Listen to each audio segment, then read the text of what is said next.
नमस्कार स्टूडेंट्स, मैं आज आपके सामने कुछ महत्वपूर्ण क्वेश्चंस जो कम्युनिकेशन में इधर कुछ वर्षों में आए हैं यूजीसी नेट के सिलेबस से डिस्कस करने जा रहा हूं। क्वेश्चन इससे पहले मैंने कुछ क्वेश्चंस डिस्कस किए हैं जो से पूर्व के वीडियोस में कम्युनिकेशन की मैंने अपलोड कर दिया है। उसी सीक्वेंस में आज कुछ और क्वेश्चन जो दिसंबर 2018 के सेशन से आए हुए हैं उन्हीं की आज डिस्कशन जारी है। तो क्वेश्चन नंबर 107 पर चर्चा होगी। क्वेश्चन है, शैक्षिक प्रशासन में निम्नलिखित में से किस कारक की समस्या है? शैक्षणिक प्रसारण में निम्नलिखित में से किस कारक की समस्या है? Educational broadcasting suffers from the factor of, यानी जब एजुकेशन प्रसारित हो रहा हो, शिक्षा प्रसारण किया जा रहा हो, शिक्षा जब दी जा रही हो, तो वो कौन सा कारक है जो कि उसके प्रसार में रोल अदा करता है, किसी भी प्रकार का रोल अदा कर सकता है। और इस दृष्टिकोण से यहाँ पर 4 आपके सामने विकल्प दिए हैं। इनमें ये देखना होगा सबसे ज्यादा इफेक्टिव फैक्टर कौन सा है जो एजुकेशन के प्रसारण में महत्वपूर्ण रोल अदा करता है। सो ऑप्शन ए है विस्तारित अंतः क्रियाकलाप, एक्सटेंडेड इंटर एक्टिविटी। अंतः क्रियाकलाप है, इंट्रा एक्टिविटी का मतलब होता है मन ही मन विचार करना, मन ही मन सोचना। तो जाहिर सी बात है, मैंने आपको इससे पहले बताया कि मन ही मन विचार करना, मन ही मन सोचना एक साधारण क्रिया है, और जबकि इंटरएक्शन होता है जब शैक्षिक प्रसार होता है, यानी जब एक टीचर स्टूडेंट के सामने आपने क्लासरूम दे रहा होता है तो उस समय एक दूसरे से प्रत्यक्ष रूप से संवाद चल रहा होता है। इस दृष्टिकोण से यह इंटरा एक्टिविटी की जगह इंटर एक्टिविटी होगा, और यहाँ पर देखा जाए तो अंतः क्रियाकलाप की जगह अंतर क्रियाकलाप होता है, इसलिए ए विकल्प नहीं होगा। बी है स्वचालित संप्रेषण, ऑटोमेटेड कम्युनिकेशन। ऑटोमेटेड कम्युनिकेशन को जो तात्पर्य निकल के आ रहा है वो आ रहा है अपने आप संप्रेषण होना। तो ध्यान में देने वाली बात है, ऑटोमेटिक या कृत्रिम रूप से स्वचालित संप्रेषण जैसा टर्मिनोलॉजी शैक्षणिक प्रशासन में उतना इफेक्टिव नहीं होगा।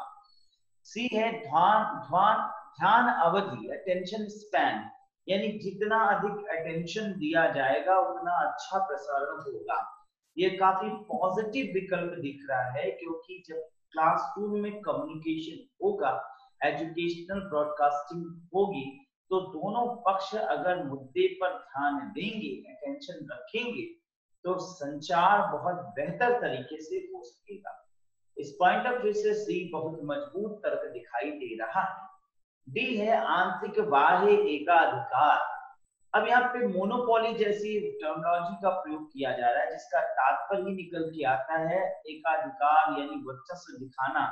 तो यह एक कारण या कहा जाए कि अतार्किक तथ्य है।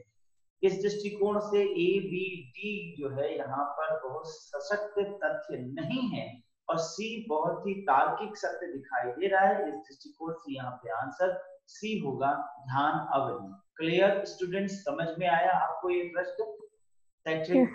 Yes sir. क्वेश्चन नंबर 108 पर कथन और कारक पर क्वेश्चन दिया है। कथन कारक में मैंने आपको पहले ही बताया है, प्रयास यही करना रहता है कि पहले आप कथन को पढ़ें और कारक को बाद में देखें। इसमें आप कथन से रिलेटेड कारक को ढूंढने का प्रयास करें और उसके बाद तर्क पढ़ के देखें कि क्या वह तर्क अभिकथन को समर्थित कर रहा है कि नहीं कर रहा। तो देखिए अभिकथन क्या कह रहा है। अभिकथन कहता है शिक्षकों के लिए कक्षागत संप्रेषण हेतु चर्चाओं के दौरान प्रश्न पूछना एक प्राथमिक युक्ति है। Questioning is a primary tool of classroom communication for teacher when they lead a discussion. यह बात बिल्कुल सही कहा जा रहा है कि टीचर्स क्लासरूम कम्युनिकेशन में विभिन्न प्रकार के डिस्कशन के दौरान प्रश्न पूछते हैं, जो कि एक प्राइमरी तथ्य दिखाई देता है। और यह सत्य है, क्योंकि अक्सर टीचर्स स्टूडेंट से किसी प्रश्न को पूछते हैं और फिर उससे उन्हें पता चलता है कि छात्र इस मुद्दे पर कितना अधिक जानते हैं और फिर उसी के अनुसार वह उस टॉपिक को बेहतर रूप से समझाते हैं। तो इस पॉइंट ऑफ व्यू से देखा जाए तो यह मजबूत तर्क है। इसका जो तर्क है उसको पढ़ें। विद्यार्थी का अधिगम शिक्षकों का प्रमुख ध्येय होता है। क्योंकि लगा लें तो क्योंकि विद्यार्थी का अधिगम यानी विद्यार्थी का सीखना टीचर का प्रमुख पर्पस है, ऑब्जेक्टिव, जिसे प्रश्नों और उत्तरों के माध्यम से संभव बनाया जाता है। बहुत सही बात कहा जा रहा है। स्पष्ट दिख रहा है कि पहले वाले कथन का यह तर्क है, तो कथन का यह तर्क और दोनों सही स्टेटमेंट है। ऑप्शन के अकॉर्डिंग देखें तो ए आर दोनों सही है, यहाँ पर विकल्प ए होगा। क्लियर स्टूडेंट्स, ये एक्सप्लेनेशन क्लियर हो गया आपको? Yes sir. ठीक है, चलिए क्वेश्चन नंबर 109 पे आते हैं। क्वेश्चन नंबर 109 ये भी दिसंबर 2018 में आया हुआ एक प्रश्न है, जो कि 21 दिसंबर 2018 को प्रथम सत्र के दौरान पूछा गया था। चलिए क्वेश्चन है, जब छात्र और शिक्षक संप्रेषण में शामिल होते हैं तो उसका उद्देश्य होता है। When students and teachers involved in a communication, the purpose of such a communication is। यहाँ पर कई एक पॉइंट्स दिए गए हैं और आपको एक सेट ऑफ पॉइंट्स को चयन करना है। पहला पॉइंट, अध्यवसायी क्रियात्मक संबंध विकसित करने हेतु to develop the professional working relationship. तो ये काफी हद तक ठीक तथ्य है कि जब छात्र और शिक्षक संप्रेषण करते हैं तो उनका उद्देश्य बच्चों में एक अध्याय व्यवसायी क्रियात्मक संबंध यानी एक अध्याय व्यवसायी यानी यहाँ पर प्रोफेशनल रिलेशनशिप क्रियात्मक यानी क्रिया के प्रति बड़े ही कहा जाए व्यवसायत्मक रूप से जुड़ना होता है, क्रिया को बेहतर रूप से समझना होता है और उनमें शिक्षण का अच्छा विकास करना उद्देश्य होता है। तो डेवलप है, इसलिए ये पॉजिटिव पॉइंट जा रहा है। अगर डेवलप वर्ड ना जोड़ा होता तो शायद ये नेगेटिव पॉइंट चला जाता, क्योंकि उनमें जो है अपने कार्य के प्रति जो एक कार्य प्रवणता है, प्रोफेशनल का तात्पर्य यहाँ कार्य प्रवणता से है, कार्य के प्रति उन्मुखता है। ऐसी कार्य उन्मुखता की ओर उनके संबंध को विकसित करना एक टीचर स्टूडेंट के कम्युनिकेशन में होता है, यानी इसकी बात रही है। बी है, कक्षा में सहभागी परिवेश बनाने के लिए, to create participatory environment in the classroom. यह भी एक मजबूत तर्क दिखाई देता है। क्लासरूम के अंतर्गत एक सहभागिता परिवेश यानी दोनों लोग काफी बेहतर रूप से सहभागी हों, एनवायरनमेंट ऐसा बने कि वो अपने तथ्य की ओर, टॉपिक की ओर डिटरमाइन हो। तो इस पॉइंट ऑफ व्यू से बी यहाँ पर सही तर्क दिख रहा है।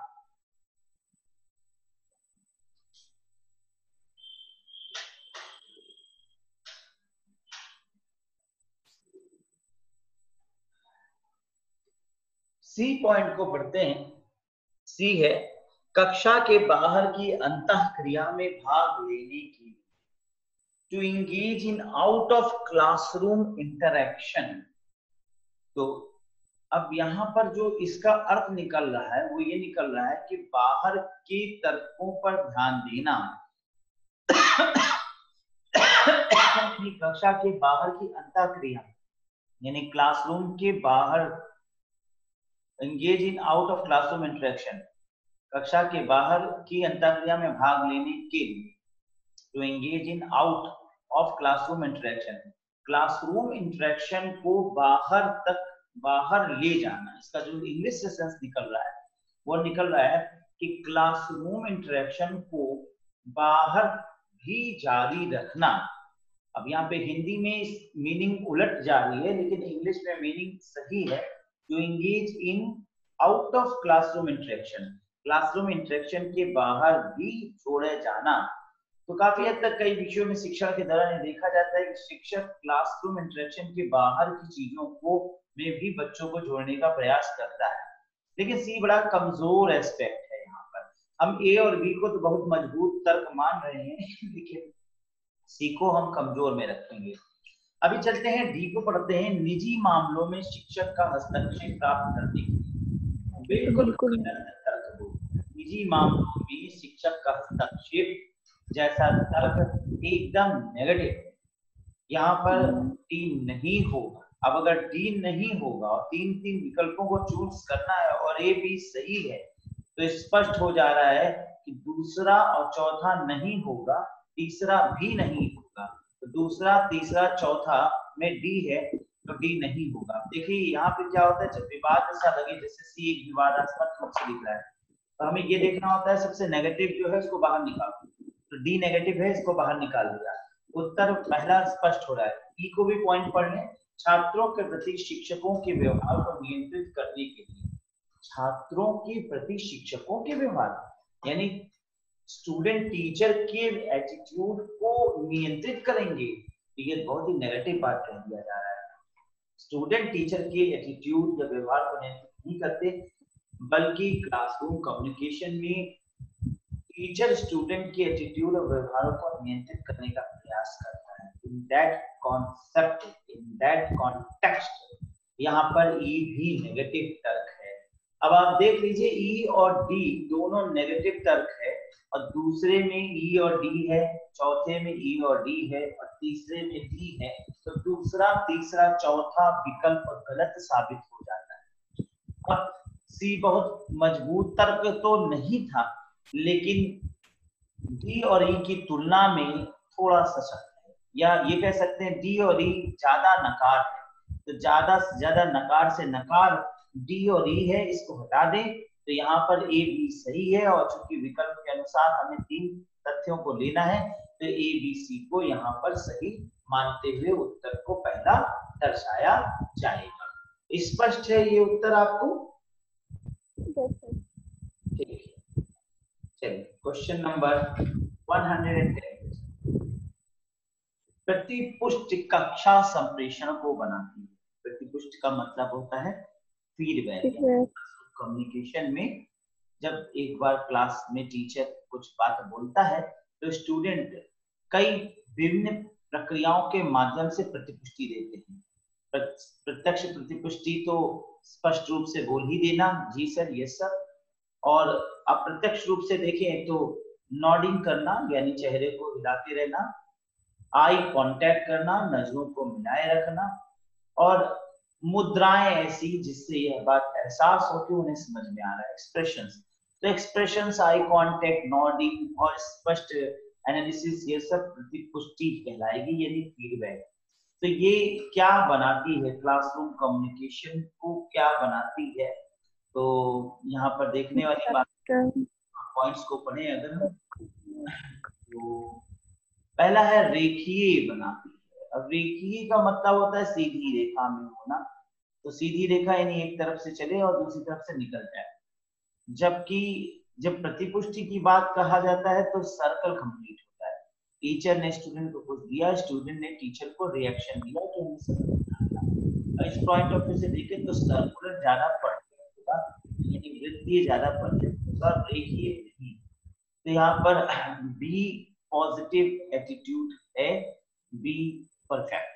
सी कहता है पूर्ण बनाती है। हाँ, कम्युनिकेशन तभी पूर्ण होता है जब फीडबैक होता है। ये कम्युनिकेशन, इस क्वेश्चन का ही नहीं, क्लासरूम कम्युनिकेशन ही नहीं बल्कि कम्युनिकेशन का भी प्रक्रिया को पूर्ण करने में महत्वपूर्ण तथ्य है। कम्युनिकेशन की प्रक्रिया तभी पूर्ण होती है जब पृष्ठपोषण होता है।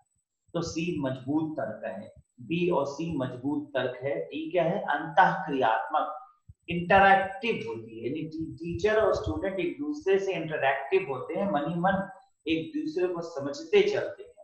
तो यह भी यहाँ पर एक तर्क सही ही साबित है। ई है असंगठित।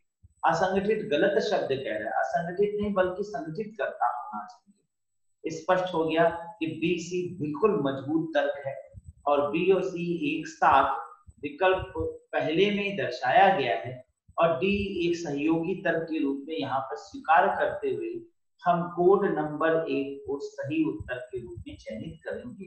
क्लियर स्टूडेंट, समझ में आया आपको ये क्वेश्चन? Yes, sir. ठीक है, तो चलते हैं क्वेश्चन नंबर 111 101 पर।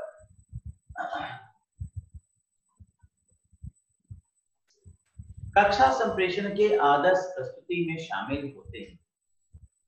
Iconic production of classroom communication includes, यानी यहाँ पे कहने का मतलब है कि क्लासरूम कम्युनिकेशन जब हो रहा होता है तो क्लासरूम कम्युनिकेशन में सबसे प्रमुख रूप से आदर्श किसमें प्रस्तुत होता है, आदर्श किसमें निकल के आता है, आदर्श प्रस्तुति कैसे माना जाएगा। तो क्लासरूम कम्युनिकेशन में इन चारों में से सर्वाधिक किसका प्रयोग किया जाता है, इस बात को समझिएगा। अब ऑप्शन ए है टेलीफोन, तो टेलीफोन का प्रयोग हम जनरली क्लासरूम कम्युनिकेशन में नहीं करते, ये गलत तर्क हो गया। बी है ईमेल, ईमेल हम कंप्यूटर कम्युनिकेशन में कर सकते हैं, आईसीटी कम्युनिकेशन में होता है, तो बी यहाँ पर सही तर्क नहीं है। सी है ग्राफिक्स, ग्राफिक्स का मतलब ग्राफ्स का प्रयोग करना, तो ग्राफ का प्रयोग करना तो जनरली देखा जाता है कि ग्राफ का प्रयोग होता है। स्क्रिप्टिंग, यानी जब हम कोई कलात्मक रूप से कोई क्रिया कर रहे हैं, नाटककारिता हो रही होती है, तो वहां स्क्रिप्ट लिखा जाता है, पर क्लासरूम कम्युनिकेशन में कोई स्क्रिप्ट लिखकर टीचर नहीं बोलता। तो ए और डी बिल्कुल नेगेटिव है और बी यहाँ पर उपयुक्त नहीं है। तो स्पष्ट है चूंकि ए डी बिल्कुल नेगेटिव है, ये बाहर हो गए, और बी यहाँ पर क्लासरूम कम्युनिकेशन नहीं बल्कि आईसीटी कम्युनिकेशन या कंप्यूटर टेक्नोलॉजी के अंतर्गत होगा, इससे बी साधारण हो गया, तो सी यहाँ पर मजबूत तर्क दिखाई। तो स्पष्ट है आंसर क्या होगा, बताइए। ग्राफिक्स, सी इसका सही आंसर होगा। चलिए आइए हम चलते हैं क्वेश्चन नंबर 112। फिर एक कोड के साथ क्वेश्चन बनाया गया 112 नंबर। यह क्वेश्चन जो है वो दिसंबर 2018 में दूसरे सत्र में आया था। क्वेश्चन नंबर 112, कक्षा संप्रेषण के संबंध में अंतः व्यक्तिक शक्ति के प्राथमिक आधार, the primary basis of interpersonal power in relation to classroom communication are। तो क्वेश्चन कह रहा है कक्षा संप्रेषण यानी क्लासरूम कम्युनिकेशन, लगातार यहाँ पे क्लासरूम कम्युनिकेशन से क्वेश्चन किया जा रहा है। क्लासरूम कम्युनिकेशन में अंतः व्यक्तिक शक्ति के प्राथमिक, अंतः व्यक्तिक शक्ति का मतलब है इंटरपर्सनल यानी एक दूसरे से मन ही मन चिंतन करने की शक्ति का प्राथमिक आधार क्या है, इंट्रापर्सनल होगा। अंतः व्यक्ति है ना, अंतर नहीं है, इंट्रा होगा, intrapersonal power in relation to the classroom communication.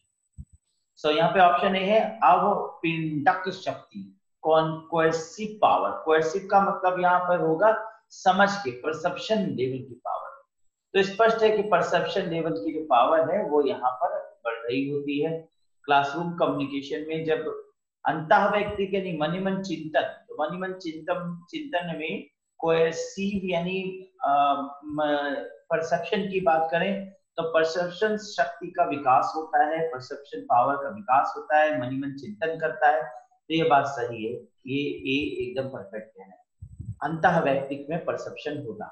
B है पुरस्कार शक्ति, रिवार्ड पावर आती है। तो जाहिर सी बात है यहाँ पर जो रिवार्ड का तात्पर्य है वो कॉन्फिडेंस से लिया जा सकता है तो कॉन्फिडेंस पैदा होता है।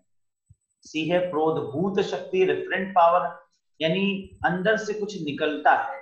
तो जाहिर सी बात है जब व्यक्ति समझता है तो कॉन्फिडेंस विकसित होता है और यही प्रोद्भूत होता है यानी रेफरेंट होकर बाहर आता है। डी है वैध शक्ति, लेजिटिमेट पावर। वैध शक्ति का मतलब ही स्पष्ट हो रहा है कि भाई उनमें एक लीगल तार्किक शक्ति का विकास होता है, तो तर्क का विकास होना, ये भी मजबूत तर्क है। अब यहाँ पे ए बी सी डी एकदम मजबूत तर्क तो नहीं कहेंगे लेकिन हाँ मान्य तर्क है। ई क्या है, मनोरंजनात्मक, रिक्रिएशनल पावर। अब यहाँ पर अगर हम ए बी सी डी की तुलना में ई को देखें तो ई सबसे कमजोर तथ्य दिखाई दे रहा है। मनोरंजनात्मक पावर नहीं यहाँ पर निकलने की बात समझ में आए, पावर की बात हो रही है तो कैसी शक्ति उद्भूत होती है, तो प्रोद्भूत शक्ति जो अंदर से निकलती है, पुरस्कार यानी कि एक प्रकार से कॉन्फिडेंस का आना। वैध शक्ति यानी तार्किक विश्लेषण होता है, कॉन्सेप्ट का मतलब यहाँ परसेप्शन से दिया जाएगा, तो ए बी सी डी मजबूत तर्क दिखाई देता है, और इस दृष्टिकोण से यहाँ पर विकल्प चौथा सही साबित होता है। Clear students? Yes sir. आइए फिर हम चलते हैं क्वेश्चन नंबर 113 पर। क्वेश्चन कथन कारक पर बना है, अतः मैं आपको आइडिया दूंगा, हमें तर्क अभी नहीं पढ़ना चाहिए, अभी कथन को पढ़ें, थोड़ा सा विचार करें, फिर तर्क को पढ़ें। अभी कथन है, कक्षा संप्रेषण में अच्छा पूर्वानुमान लगाना कठिन हो जाएगा, यानी making good predictions in classroom communication में बिकम डिफिकल्ट। एक प्रकार का प्रश्न पूछ रहा है कि क्लासरूम कम्युनिकेशन में अच्छा पूर्वानुमान प्रेडिक्शन लगाना कठिन हो जाता है। अब यहाँ पे इसको तर्क से पढ़ना पड़ेगा। कब? जब उस समय यह होता है जब विद्यार्थी के साथ बातचीत सही स्तर पर होती है। उस समय या उस समय होता है जब विद्यार्थी के साथ बातचीत सही उत्तर पे होता है। तो यह बात तो काफी पॉजिटिव कहा जा रहा है कि ऐसा उस समय होता है जब विद्यार्थी के साथ जो बातचीत है वो सही स्तर पर होती है। It happens when interaction with students take place at superficial level. सही स्तर मतलब यहाँ पर कहा जाए कक्षा संप्रेषण में अच्छा पूर्वानुमान लगाना कठिन हो जाएगा जब हम विद्यार्थी के साथ बातचीत सही स्तर पर करेंगे। तो विद्यार्थी के साथ अगर हम बातचीत सही स्तर पर करेंगे तो पूर्वानुमान लगाना कठिन नहीं होगा, कक्षा समय अच्छा पूर्वानुमान लगाना सरल हो जाएगा। ऐसे दृष्टिकोण से देखा जाए तो कक्षा संप्रेषण में अच्छा पूर्वानुमान लगाना कठिन हो जाएगा उस समय जब विद्यार्थी के साथ बातचीत सही स्तर पर होगी। तो ए का सही तर्क बी यानी आर नहीं दिखता। तो यहाँ पर देखा जाए तो ए आर दोनों जो है गलत। दोनों ही अतार्किक तथ्य दिखाई दे रहा है। लेकिन अब विकल्पों को देखें तो ए आर दोनों सही है बोल रहा है, बी कहता है ए आर दोनों सही है किंतु आर ए की सही व्याख्या नहीं है। कक्षा संरक्षा पूर्वानुमान लगाना कठिन हो जाता है कब? जब उस समय होता है जब विद्यार्थी के साथ बातचीत सही स्तर पर होती है। बातचीत सही स्तर पर होती है तो आर गलत है, ये सही है। ये सही है किंतु आर सही नहीं है। अब ए सही है किंतु आर सही है। देखिए यहाँ पर स्पष्ट आंसर जो क्वेश्चन देख के लग रहा है वो सी पे जा रहा है। सी यहाँ मजबूत तर्क दिखाई दे रहा है और ऐसे में हम सी को मजबूत तर्क के अंतर्गत रखेंगे। तो सही उत्तर हमारे अनुसार सी होगा। लेकिन यहाँ पर देखने वाली बात है आयोग ने इसका उत्तर ए रखा था। तो आयोग ने उत्तर ए रखा, लेकिन कई बार ऐसा भी होता है कि आयोग जो उत्तर देता है वो उत्तर तालिका में बाद में गलत भी होता है। और यहाँ स्पष्ट है कि अभिकथन को अगर हम देखें तो कक्षा संप्रेषण में अच्छा पूर्वानुमान कठिन हो जाता है। ये बात सही है कि कई बार कठिन हो जाता है कि हम पहले से पूर्वानुमान लगा लें, लेकिन उस समय जब विद्यार्थी के साथ बातचीत सही स्तर पे होती है तो विद्यार्थी के साथ जब बातचीत सही स्तर पे होगी पूर्वानुमान तो हम अच्छा लगा सकेंगे। तो इस पॉइंट ऑफ व्यू से देखें तो ए सही है परंतु आर गलत है। यहाँ पर आंसर सी ही जा रहा है। चलिए क्वेश्चन नेक्स्ट पे चलते हैं, क्वेश्चन नंबर 14 पे। यह अनुमान निकाला गया है कि विद्यार्थी द्वारा निकाला गया अर्थ शाब्दिक संप्रेषण के संबंध में अशाब्दिक संप्रेषण से डैश अधिक। क्वेश्चन बड़ा डेप्थ वाला है। It is estimated that the meaning derived by the students from non-verbal communication in relation to verbal communication is more, यानी बोलने से ज्यादा बिना बोले संचार यानी तो का प्रयोग किए बगैर जो संचार होता है वो ज्यादा अर्थ को निकालता है। अब कितना प्रतिशत ज्यादा अर्थ को निकालता है? अब यहाँ पर काफी डेप्थ में विकल्प भी बनाए गए हैं। 1/3 हिस्सा अधिक या 2/3 हिस्सा अधिक, 1/3 हिस्सा अधिक या 2/7 हिस्सा। क्वेश्चन को समझने का प्रयास कर रहे हैं यहाँ पे आप? Yes sir. क्या समझना है आपको इस क्वेश्चन में?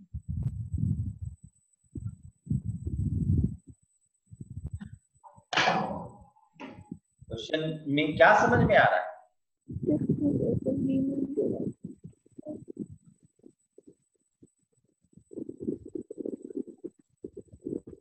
क्वेश्चन को थोड़ा हमारी तरफ समझ, कहने का क्या अर्थ निकल रहा है? ये कह रहे हैं कोई चीज बोल रहे हैं और हम उस में इशारा कर रहे हैं। इशारा और बोले जाने वाले चीजों में कौन ज्यादा प्रभावी हो? इशारा या बोला जाना? अब थोड़ा सा इस बात को समझिए गहराई से। इशारे पे हम ज्यादा जाएंगे या बोलने पे हम ज्यादा जाएंगे?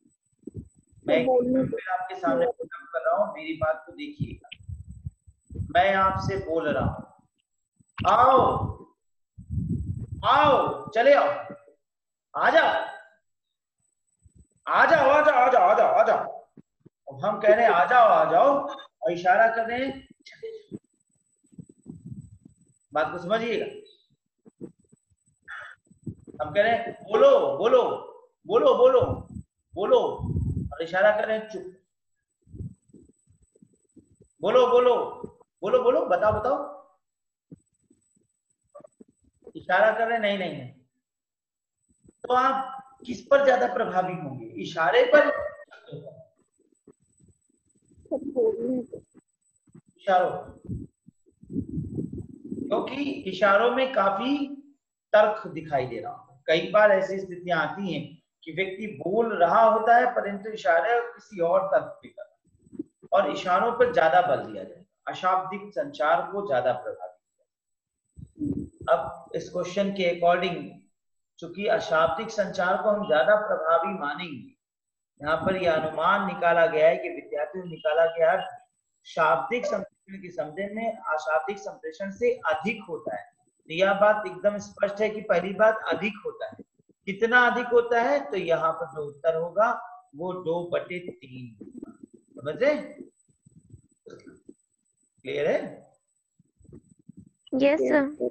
यहाँ जो उत्तर है वो 2/3 पे जा रहा है। ओके, क्वेश्चन नंबर 115 पर चलते। सभी स्टूडेंट्स आ गए हमारे? सबको हमारी आवाज आ रही है? हाँ सर आ रही है। Yes sir. चलिए, नेटवर्क बेहतर है, कोई दिक्कत नहीं। आइए क्वेश्चन नंबर 115 पे चल रहा है। डिजिटल युग में भय बना हुआ है कि कक्षा संप्रेषण का परिणाम हो सकता है। In a digital era there is a fear that classroom communication may result in, classroom communication कैसा हो सकता है? ऑप्शन ए, प्रेरणा होगा, यानी प्रेरणा युक्त होगा, स्टिमुलेटेड होगा, अति प्रेरणा होगा, ओवर स्टिमुलेशन पे चला जाएगा। डी है शीघ्र अनुकूलन व जल्दी एडेप्टेशन होगा डिजिटल। ये भय बना, लेकिन ये भय की बात कर रहा है। और डी है निष्क्रिय अनुकूलन। अनुकूलन तो होगा लेकिन वो बहुत एक्टिव पूर्ण नहीं होगा। अब यहाँ पर देखें तो हमें नेगेटिव एक्सपेक्ट पे सोचना है। क्वेश्चन को देखिए, भय बना है। भय किस प्रकार से बना है? डिजिटल युग से प्रेरणा मिलती है, जब प्रेरण होगा स्टिमुलेशन बढ़ेगा। तो डिजिटल युग में हम बहुत सी चीजें आपको विजुअलाइज कराते हैं, बहुत से वीडियोस आप देखते हो, तो इससे क्या होता है, बहुत से वीडियोस देखते हैं तो आपके अंदर प्रेरणा पैदा होता है। लेकिन अत्यधिक जब होगा कोई चीज तो अति प्रेरण में बदल जाएगा, बहुत अधिक नुकसानदायक होगा। और इस दृष्टिकोण से यहाँ पर अति प्रेरण उत्तर स्पष्ट समझ में आता है। क्लियर है? समझ रहे हैं आप?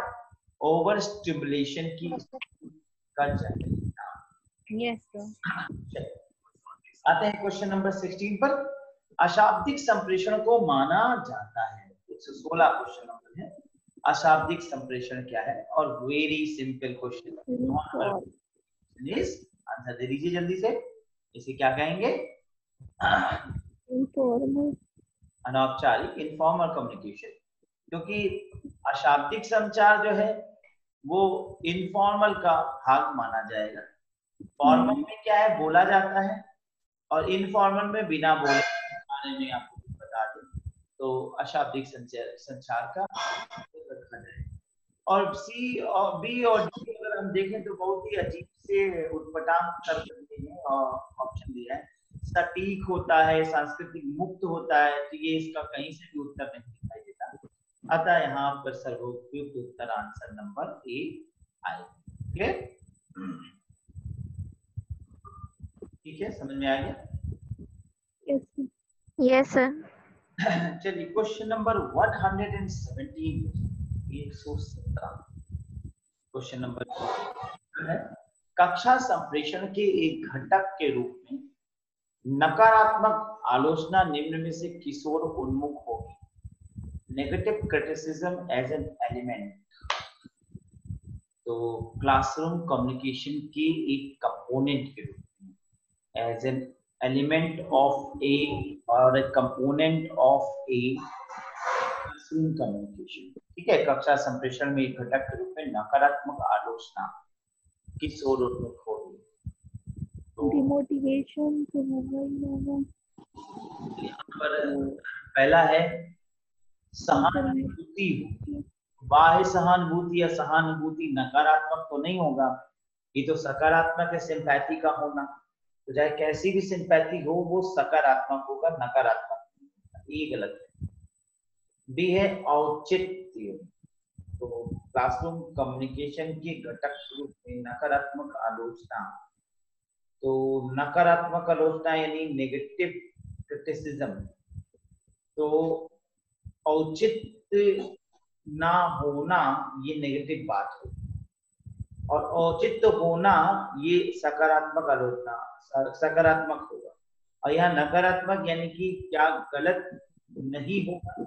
नकारात्मक आलोचना का मतलब क्या गलत नहीं होगा। तो कक्षा संप्रेषण औचित्य युक्त होता है, कक्षा संप्रेषण बचाव युक्त होता है, यह बात सही है।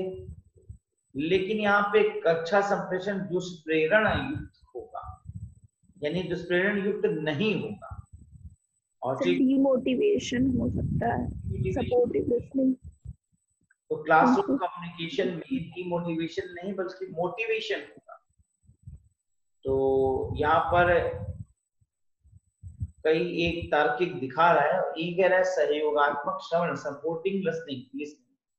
सपोर्टिंग लिसनिंग का मतलब निकल के आता है कि सुनने में मदद करेगा, और एफ कह रहा है टकराव पूर्ण सहानुभूति, कन्फ्रंटेशनल एम्पैथी को पैदा करेगा। तो टकराव पूर्ण एम्पैथी तो नहीं होगा।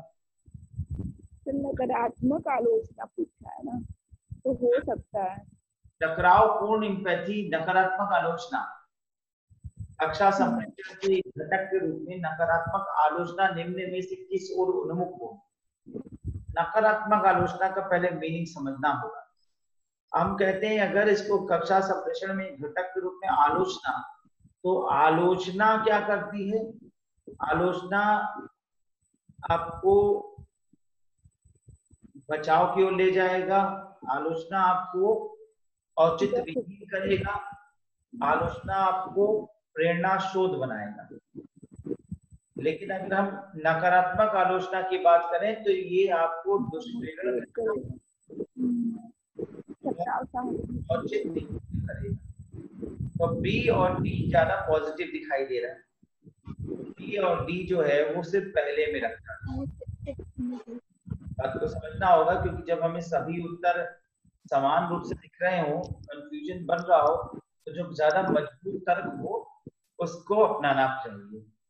तो क्लासरूम कम्युनिकेशन में पहली बात अगर हम आलोचना के रूप में देखें, तो आलोचना अगर होगा क्लासरूम कम्युनिकेशन में तो डीमोटिवेशन पैदा होगा। हाँ, क्लासरूम कम्युनिकेशन में अगर हम आलोचना करेंगे तो मोटिवेशन पैदा होगा, यानी कहा जाए तो प्रेरणात्मक रूप से चीजें निकलेंगी। आलोचना का मतलब है गहराई से अवलोकन करना। यहाँ पर ध्यान से समझिएगा, आलोचना का मतलब बुराई करना नहीं होता। आलोचना का मतलब होता है काफी क्रिटिसिज्म होकर गहराई से सोचना। गहराई से सोचेंगे तो मोटिवेशन पैदा होगा, लेकिन कह रहे हैं गहराई से ना सोचे। नकारात्मक आलोचना का मतलब क्या हो गया? उल्टा। उल्टा तो डिमोटिवेशन पैदा होगा। तो यह बात सही है। और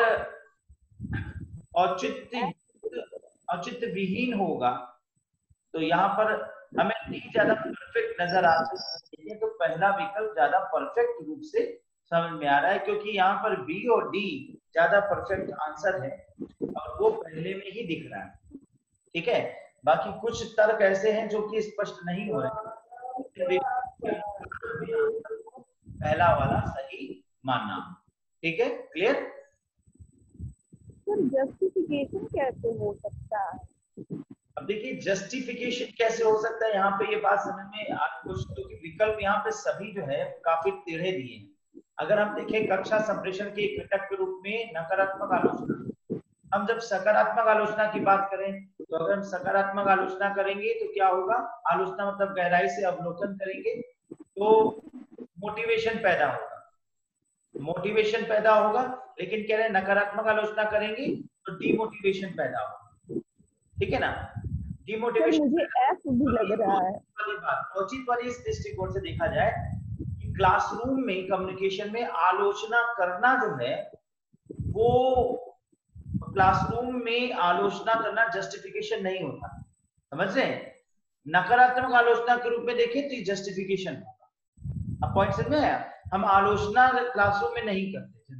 आलोचना करना यानी कि कमियों को निकालना, उकेरना, ये जस्टिफिकेशन नहीं है। और यहाँ पर कह रहे हैं नकारात्मक आलोचना करेंगे तो जस्टिफिकेशन होगा। कुछ इस पॉइंट से समझे तो बी को हम यहाँ पे जस्टिफाई कर सकते हैं। अब यहाँ पर काफी तर्क युक्त कहा जाए तो क्वेश्चन काफी टिपिकल या गलत टाइप का बनाया है। ऑप्शंस एकदम स्पष्ट नहीं हुए, कई बार क्वेश्चंस बड़े अस्पष्ट बन जाते हैं और यहाँ पर कुछ ऐसे ही ये क्वेश्चन है जिसे हम स्किप करना चाहेंगे क्योंकि इसमें कुछ विकल्प हमें उचित नहीं लग रहा। क्लियर?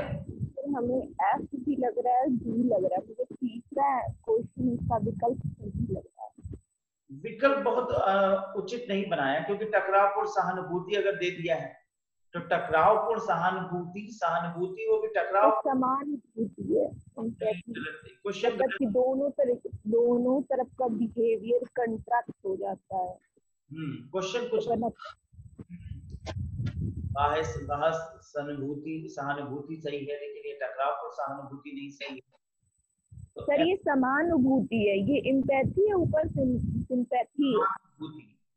अब समान अनुभूति हो वो भी टकराव को, यानी दोनों लोग एक ही अनुभूति से टकराएं, यानी एक जैसे विचारधारा के साथ टकराव पूर्ण कैसे होगा? जब एक जैसी अनुभूति होगी तो टकराएंगे कैसे? तब तो इक्वलिटी आ जाएगी ना। क्वेश्चन अस्पष्ट है, क्वेश्चन में गलत है, विकल्प सही नहीं है। अतः इस क्वेश्चन को स्किप करें। हम लोग नेक्स्ट क्वेश्चन। आयोग क्या इसका आंसर दिया है? आंसर्स तो यहाँ 1 को दिया है, BCD। आयोग ने आंसर BCD को दिया है, लेकिन ये भी स्पष्ट वर्ड नहीं है। केवल एक ही वर्ड स्पष्ट मिल रहा है, वो दुष्प्रेरण। और अगर दुष्प्रेरण, प्रेरण तो नहीं है, दुष्प्रेरण होगा। और बचाव यहाँ पर बहुत संतुष्ट नहीं कर रहा है, बी और सी दोनों संतुष्ट नहीं कर रहा है, लेकिन बी ही जा रहा है। अब बी के पॉइंट ऑफ से देखें तो यहाँ पर डी सेकंड में भी है और बी तीसरे में भी है। सेकंड में ई दे दिया है और ई कह रहा है सपोर्टिव लिसनिंग, सपोर्टिव हो जाएगा, इससे ई वाला नहीं होगा। अगर हम तीसरे को देखें तो तीसरे में एफ दे दिया है, तो टकराव और सहानुभूति नहीं होगा। अब ई और एफ दोनों की वजह से दूसरा और तीसरा नहीं होगा, दूसरा तीसरा होगा नहीं। सी हमें बहुत मजबूत, वो पहले वाले में बाहर सहानुभूति नहीं होगा। तो यहाँ पर देखें तो हम दूसरा, तीसरा, चौथा नहीं सही मानेंगे। इस दृष्टिकोण से पहले को सही मानना मजबूरी हो जा रहा है, लेकिन पहले को सही मानना मजबूरी हो गया, लेकिन वे भी स्पष्ट नहीं हो रहा है, क्योंकि यहाँ पे आप देख रहे हैं कि विकल्प बी और सी बहुत मजबूत तर्क नहीं। समझ गए ना? अतः मजबूरी में आंसर 1 को माना जाएगा, लेकिन स्पष्ट क्वेश्चन नहीं है, क्वेश्चन थोड़ा विवादास्पद है। ओके, क्वेश्चन को एक आगे बढ़ते हुए 118 नंबर पे चलते हैं। 118 क्या कहता है? कक्षा प्रबंधन में शिक्षक संप्रेषण केंद्रीय। बिल्कुल सही है। क्लासरूम मैनेजमेंट में देखा जाता है टीचर के द्वारा कम्युनिकेशन सेंटर्ड होता है, नहीं टीचर कम्युनिकेशन करता है, मुख्य वही वक्ता होता है। क्योंकि विद्यार्थी के कक्षा व्यवहार को नियमित करने में शिक्षक संप्रेषण व्यवहार का उपयोग नहीं किया जाना चाहिए। एकदम गलत बात कह दिया भाई। कक्षा व्यवहार विद्यार्थी को क्लासरूम में बिहेवियर को देखना है, तो टीचर द्वारा संप्रेषण व्यवहार का उपयोग होना चाहिए। टीचर कैसे कह रहा है वैसे ही चले। तो टीचर को ना मानना तो गलत है। तो यहाँ पे कह रहे हैं इस हिसाब से तो ए सही है परंतु आर सही नहीं। तो स्पष्ट हो जा रहा है आंसर यहाँ पर सी होगा। हाँ, आइए क्वेश्चन नंबर 119 पे चले। कक्षा संप्रेषण में शब्दांडवर पूर्ण उपागम शिक्षक को विद्यार्थी के डैश अभिकर्ता के रूप में मानता है। The rhetorical approach in a classroom communication considers teacher as dash agent। Question को फिर से समझने की जरूरत है। कक्षा संप्रेषण में शब्द भंडार पूर्ण उपागम, यानी टीचर के पास अगर वोकैबुलरी खूब स्ट्रांग होगा, इस अप्रोच के साथ अगर क्लासरूम में टीचर टीचिंग करेगा तो विद्यार्थियों के डैश अभिकर्ता के रूप में मानता है। तो विद्यार्थियों के जो प्रभावी अभिकर्ता होगा, क्योंकि ये प्रभाव को पैदा करेगा, प्रभावकर्ता अभिकर्ता। अकादमिक आधिकारिक गैर आधिकारिक जो बीसी नहीं होगा, ये उसका सबसे अच्छा उपलब्ध। ठीक है, तो ये यहाँ पर सही आंसर है प्रभावपूर्ण यानी इन्फ्लुएंसिंग। क्योंकि अगर आपके पास शब्दा भंडार अच्छा है, शब्द का भंडार बढ़िया है, तो आप क्या करेंगे, आप जब बच्चों को क्लासरूम कम्युनिकेट करेंगे तो वो काफी प्रभावी होगा। ठीक है ना, तो आंसर यहाँ पर ए होगा। ऑलराइट, चलिए आइए क्वेश्चन नंबर 20 पर चलते। 120 छात्रों के साथ प्रभावी ढंग से संप्रेषण के लिए शिक्षकों को किसका प्रयोग करना चाहिए? To communicate effectively with students teachers should use. अब इफेक्टिवली अगर स्टूडेंट से बात करना है, प्रभावी रूप से बच्चों से बात करना है, तो टीचर को किसका प्रयोग करना चाहिए? निकटापरक रणनीतियां, एफिनिटी सीकिंग स्ट्रेटेजी। निकटापरक रणनीतियां, तो शिक्षकों को किसका प्रयोग करना चाहिए? स्टूडेंट की बहुत निकट, यानी उनको बहुत भाव के साथ जोड़ लेना, काफी उनसे उनको ऐसा लगे कि टीचर बहुत निकट से उनको समझता है, यानी बहुत क्लोजली उनसे जुड़ा हुआ है। ये काफी इफेक्टिव हो सकता है कि अगर एक टीचर आपसे बहुत भावप्रवण हो जाए तो यहाँ पे लगेगा कि हाँ टीचर हमें बहुत गहराई से समझते हैं। हम कुछ देर के लिए ए को मानेंगे क्योंकि विकल्प 1 2 3 4 सभी में ए को रखा गया है, इसलिए ए में निर्विवाद रूप से सही है। बी है तात्कालिक व्यवहार, उस समय टीचर कैसा व्यवहार कर रहा है उसके तात्कालिक व्यवहार पर भी डिपेंड करता है कि वो स्टूडेंट्स को कैसे प्रभाव में ले, तो बी भी काफी सही है। परिहास, अब परिहास का जो मतलब है यहाँ पर है कि आनंद पूर्वक स्थिति बनाए, परिहास है, ठीक है ना, आनंद पूर्वक स्थिति। तो एडुटेनमेंट का जो सिद्धांत है वो यहाँ वर्क करता है, एडुटेनमेंट होगा तो क्लासरूम कम्युनिकेशन बढ़िया होगा। बी है प्रतिभागित आधारित छलनियां, कोलैबोरेटिव फिल्टर्स, यानी बच्चों को कई प्रकार से कहा जाए बांट दिया जाना, यानी उनकी कोलैबोरेशन के आधार पर उनमें उनको डिवीजन करना, श्रेणीकरण कर देना। तो फिल्ट्रेशन कभी भी जो है बहुत उचित नहीं होता कि हम बच्चों को श्रेणी में बांटें। बच्चों को बांटना या बच्चों में एक प्रकार से समूहीकरण करना इस संदर्भ में यहाँ बहुत उचित नहीं होगा। यहाँ पर फिर स्पष्ट तर्क दिखता है ए बी सी और वो है चौथा विकल्प। क्लियर? आइए क्वेश्चन नंबर 121 पे चलते हैं। कक्षा में अशाब्दिक व्यवहार के आंतरिक संकेतक किसके निदान में सहायता करते हैं? तो काफी पॉइंटेड क्वेश्चन है।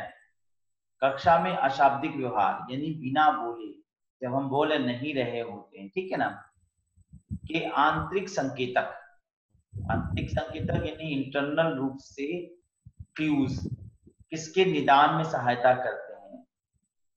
तो हाँ, या क्लासरूम कम्युनिकेशन जब हो रहा है, बहुत सी ऐसी चीजें हैं जो हम बिना बोले व्यवहार कर रहे हैं, तो वो किस चीज पे सपोर्ट करते हैं? तो वो अंतर वैयक्तिक गतिशीलता में सपोर्ट करते हैं। जो हम बोल रहे हैं उनमें हम जो इशारे कर रहे हैं उनको सपोर्ट करते हैं। बी है स्थानिक सामिप्य। स्थानिक का मतलब हो जाता है स्थिर, तो यहाँ पे स्थिरता वाली कोई बात नहीं है। स्पेशल या स्पेशल का मतलब होता है मस्तिष्क से भी रिलेटेड होता है। सी है जन आस्था जन्य मान्यताएं, मास बिलीफ नहीं, ये तो बहुत नेगेटिव बात कह दिया। ठीक है, छात्र गतिविधियों को बढ़ाता है, तो यहाँ पर छात्र की गतिविधियों को बढ़ाने की ज्यादा इंपॉर्टेंट है ए अंतर व्यक्तिक गतिशीलता। बात को कुछ ऐसे समझिएगा, मैं करके बताना चाहूंगा। क्लासरूम कम्युनिकेशन में एक टीचर एक स्टूडेंट के सामने है और वह कोई बात बोल रहा है, और जब वो बोल रहा होता है तो उसके बोलने के दौरान वो विभिन्न प्रकार की क्रियाएं अपनाता है, बहुत प्रकार से अपनी कहा जाए भावों को और अशाब्दिक क्रियाओं को दिखाता है। अब मैं आपके सामने जीवंत उदाहरण प्रस्तुत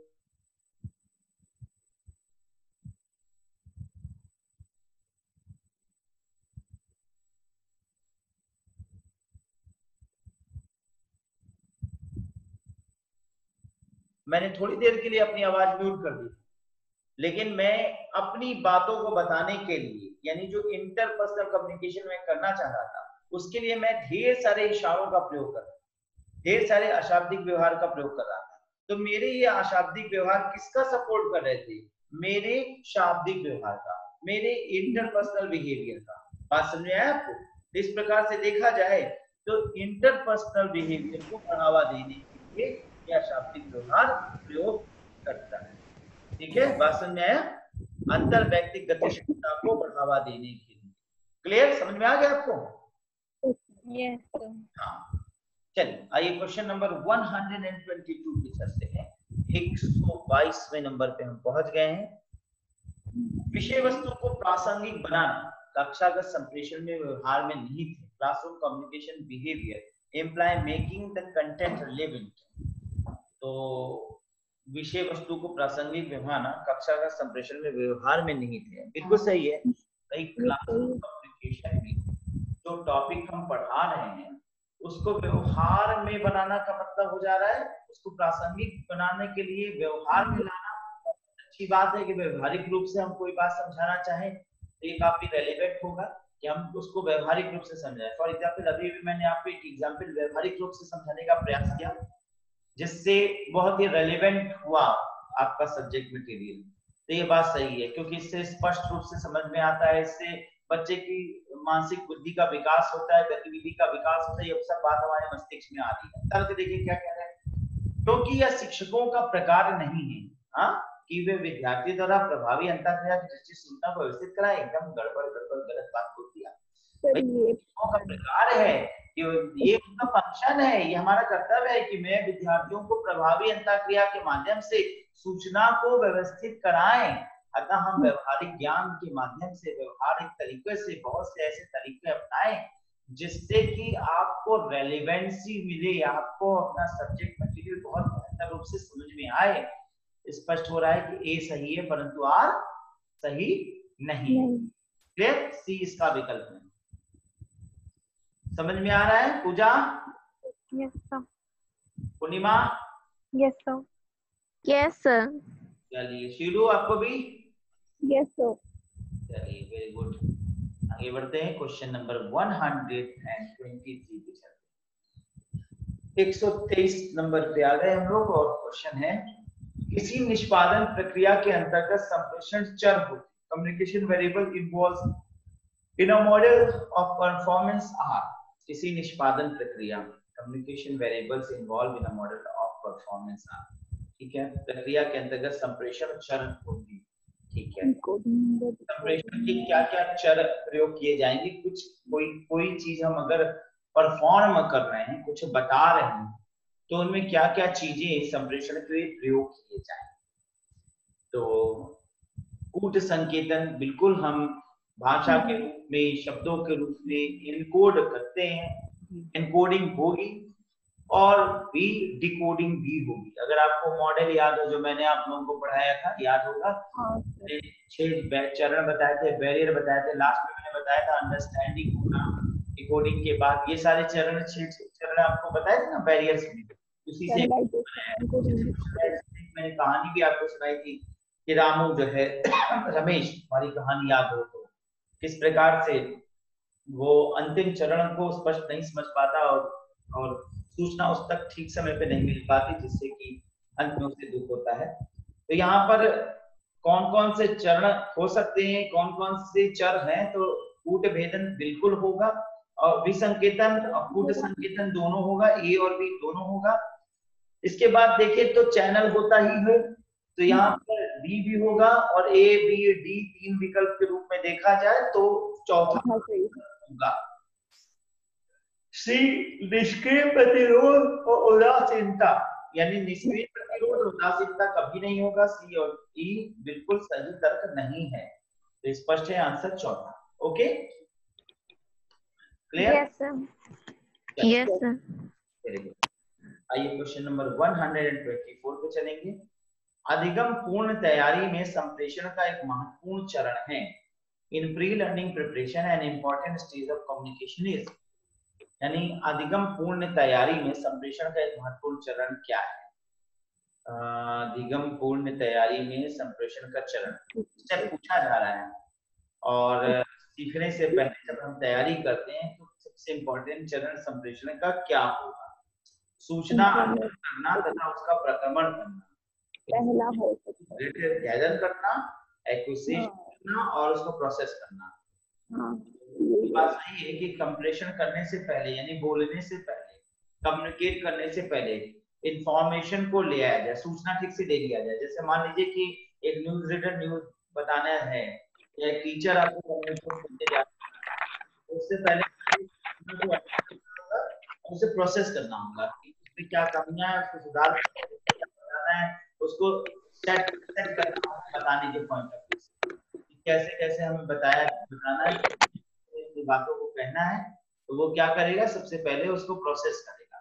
तो यहाँ पर ए विकल्प बिल्कुल मजबूत तक दिख रहा है कि सूचना को पहले अर्जित करेगा, सूचना को कलेक्ट करेगा, इंफॉर्मेशन लाएगा और उसको छांटेगा, उसमें से देखेगा क्या बताने लायक है, कैसे बताने लायक है, किस तरह से बताया जाए। ए बहुत मजबूत तर्क है। बी सी डी भी पढ़ लेते हैं। बी है कूट संकेतन का मूर्तीकरण करना। तो कूट संकेतन, I consider of encoder, I consider of encoder. तो कूट संकेतक का, कूट संकेतक यानी जो कह रहा है उसके विषय में बताना। तो कूट संकेतक का मूर्तीकरण कोई मजबूत तर्क नहीं है, संप्रेषण से पूर्व की बात नहीं, संप्रेषण के दौरान की व्यक्ति की बात होगी, संप्रेषण से पूर्व इसका कोई योग नहीं है। सी है अर्थ विषय का स्फुटता के प्रति उपेक्षा, इग्नोरिंग सिमेंटिक नॉइस, यानी मीनिंग क्लियर ना हो उस बात को। तो सिमेंटिक का मतलब होता है अर्थ का क्लियर होना, तो कह रहे हैं सिमेंटिक नॉइस इग्नोर करना, यानी अर्थ ना भी स्पष्ट हो तो भी बोलते चलना। तो खैर ये भी बाद की बात है, पहले कम्युनिकेशन से पूर्व की बात पूछ रहा है, ये भी नहीं। और अनुबंधित पुष्टि, कंडीशन फीडबैक, यानी आप सिर्फ इतना उत्तर देंगे, उत्तर ना देंगे जैसी चीजें तो लास्ट में बात आएगी ना भैया। यहाँ पे तो स्पष्ट है कि पहले हम क्या कम्युनिकेट करने से पहले हम क्या तैयारी करें। तो कम्युनिकेट करने से पहले हम सूचना को एक जगह इकट्ठा कर लें, छांट लें और फिर उसके बाद उसको प्रोसेस करने के बाद उसे हम दें। तो यहाँ पर स्पष्ट आंसर ए है, 124 का विकल्प यहाँ पर ए होगा। क्लियर स्टूडेंट्स, समझ में आ गया? Yes, sir. चलिए आइए अब हम लोग प्रवेश कर रहे हैं दिसंबर 2019। तो फिलहाल इस वीडियो को यहीं रोकेंगे क्योंकि यहाँ पर एक सेशन के क्वेश्चंस ओवर हो गए हैं और दिसंबर 2018 के क्वेश्चंस हमने अभी आज आपको करा दिए जो कम्युनिकेशन में आए थे। कम्युनिकेशन में दिसंबर 2018 के क्वेश्चंस को यहीं रोकेंगे और आशा है कि आपको ये वीडियो अच्छा लगा हो। तो जो लोग हमारे ऑनलाइन पे इस क्लास को ले रहे हैं वो तो नोट्स के थ्रू, और बाकी जो लोग इस क्लास को वीडियो के रूप में देख रहे हैं तो मैं चाहूंगा कि उस वीडियो को लाइक करें, शेयर करें और ज्यादा से ज्यादा लोगों को उसको सब्सक्राइब कराएं और बेल आइकॉन प्रेस करें, जिससे ज्यादा से ज्यादा जो भी नोटिफिकेशन, जो भी सूचना, जो भी नया वीडियो मेरा अपलोड हो वो आपको तक पहुंचे। तो तब तक के लिए मैं नई वीडियोस अपलोड करूंगा, और मैंने अभी दिसंबर 2019 के नए वीडियोस यानी क्वेश्चंस को डिस्कस करने के लिए अगला वीडियो बनाना है। तो उस वीडियो में फिर हम दिसंबर 2019 के संबंध में और भी तर्क देंगे। तो तब तक के लिए धन्यवाद और नमस्कार।